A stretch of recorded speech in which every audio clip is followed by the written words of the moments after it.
Mga lods, napapansin ninyo, isa akong katiponera ngayon. Ito dapat yung gusto kong suotin dun sa Independence Day kasi alam ko mainit. Hindi ko naman nadala.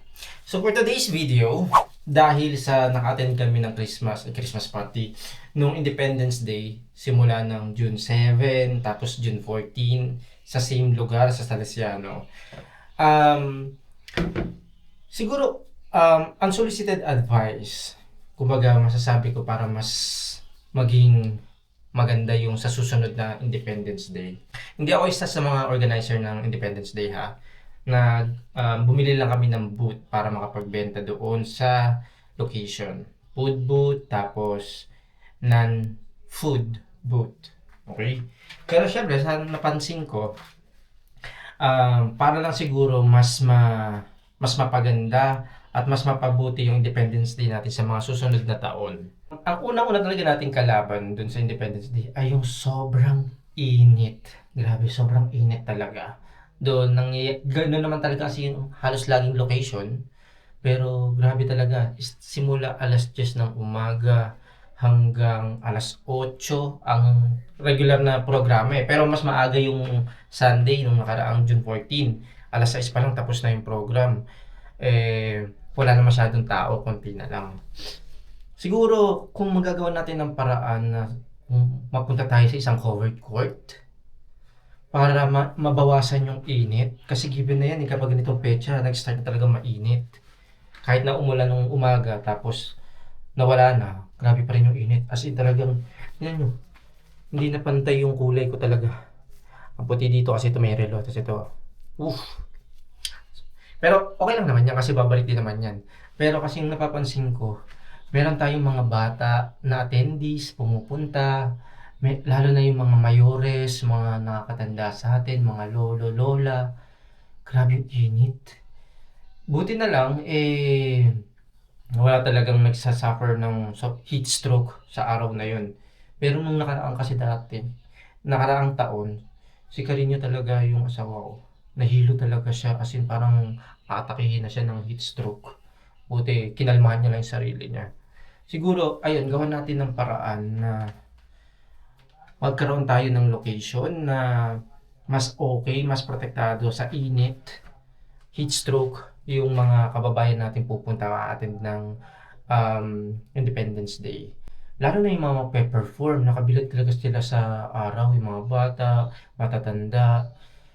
Kaya kudos talaga sa kanila, yung lalo na yung mga nagbo-volunteer, mga staff. Grabe, imagine, buong araw hanggang matapos yung program nandoon sila. Kaya kudos sa kanila. Talagang ano ka sa kanila, papasalamat ka sa kanila kasi may raos yung Independence Day. Talagang volunteer sila, talagang bilad sa araw sila. Siguro ay yung bagay na yon. And then, para din sa mga pagkain, alam naman natin kapag mainit ang araw, ang pagkain madali talagang masira. Kaya yung ginagawa namin, kapag paubos na o naubusan kami ng pagkain, doon pa lang kami, kumbaga, nakaantabay yung restaurante namin na magdadala sa booth namin. Kasi hindi kami po pwede mag-imbak ng napakaraming pagkain para tuloy-tuloy yung service. Lalong-lalo yung mga pansit, yung mga yan, may magata, yung mga madali mapanis. Kaya pinipili lang talaga din namin yung mga pagkain na hindi ganun kadalas o kadali masira. Okay? Kaya yung iba, napapansin nila, bakit wala na, ubos na. Sinasabi na lang namin na kukuha pa ng stock doon sa restaurante namin. Kaya pinili din namin yung Salesiano kasi mas malapit talaga doon sa restaurante namin para kung magkulang man, mas madaling tumakbo kumuha ng pagkain sa restaurante. Ayun, kasi syempre 'di ba, malaking problema kapag nasiraan ka ng pagkain at nakain 'yun ng mga bibili. Isang malaking bagay 'yun, 'di ba? Kaya importante talaga yung location. Mesa, tsaka upuan kung saan po pwede kumain, i-enjoy, mas komportable kumain yung mga attendees na bumili ng mga food. Ayun yung wala tayo kasi sa Independence Day. Wala silang mesa, wala silang upuan. Kaya lalo na yung mga first timer na pupunta, naghahanap sila ng mesa at upuan. Oo naman din, basic nga naman yun. Para mas okay yung pagkain nila kasi may mga kasamang bata, may kasamang mga matatanda, alam mo yun? Mas okay talaga na meron silang gano'n. Para dun sila talagang makakain, ma-enjoy nila yung mga pakikipag-usap sa mga kapwa Pilipino, bonding, alam mo yun? Kailangan din sana siguro natin magkaroon sa susunod na Independence Day ng lamesa at upuan para sa mga kakain. O di kaya kung hindi magawa ng talaga ng paraan yung init, wala tayong covered court, kahit gumawa tayo ng paraan na merong tolda sana. Alam mo yun? Then, di ba ano, merong klase ng isang equipment na nagbubuga ng tubig para maibsan yung init. Kapag summer yun, di ba? Kung may ganun siguro, mas okay. Ito naman is suggestions lang, mga lods, ha? Baka mamaya may magsabi dyan, bakit hindi ka mag-organize? Para sa atin din yan, para sa ating mga kababayan din, yung mga idea o suggestions ko. Okay, mga lods? And then kapag, alam nyo yun, kapag pakiramdam ng mga attendees is komportable sila sa lugar, mas marami magfo-focus sa kung ano man yung program na ginagawa. Kasi ang napansin ko, dahil sa sobrang init nga sa gitna, yung mga tao talaga nakasilong doon sa mga gilid-gilid.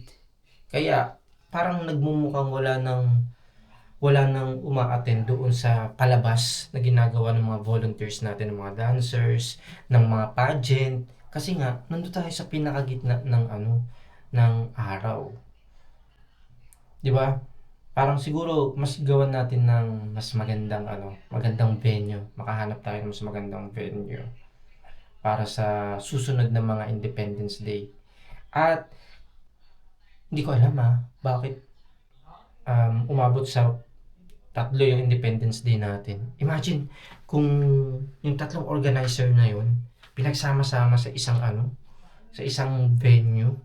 Parang tingin ko ang ganda ng kakalabasan ng natin, ng Independence Day natin kahit isang araw lang 'yun. Nakita ko kasi may performance nung 7, may performance din ng 14.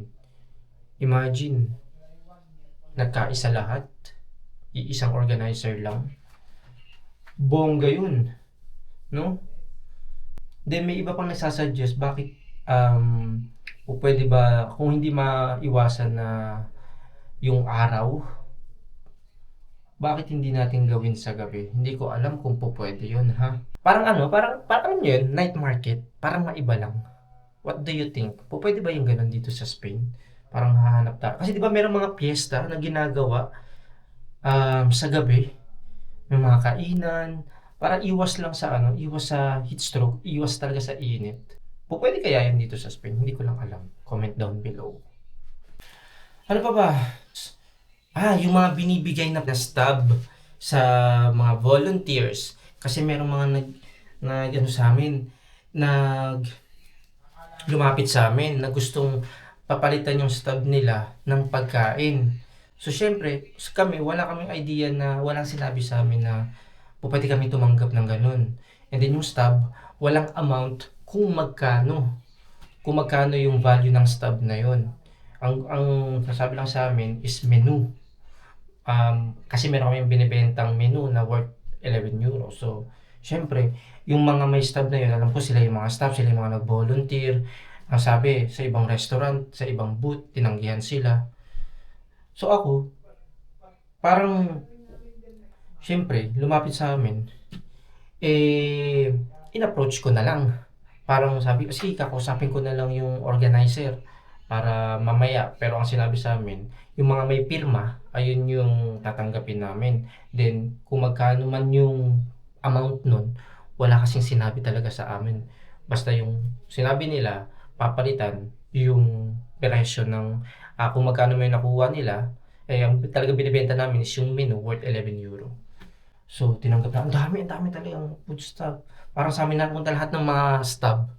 Pero yun, kinausap namin yung organizer, may lumapit sa amin, then in-explain sa amin. Pero ang problema lang, hindi ni-explain kung magkano yung food booth, nalaman na namin pagkatapos na.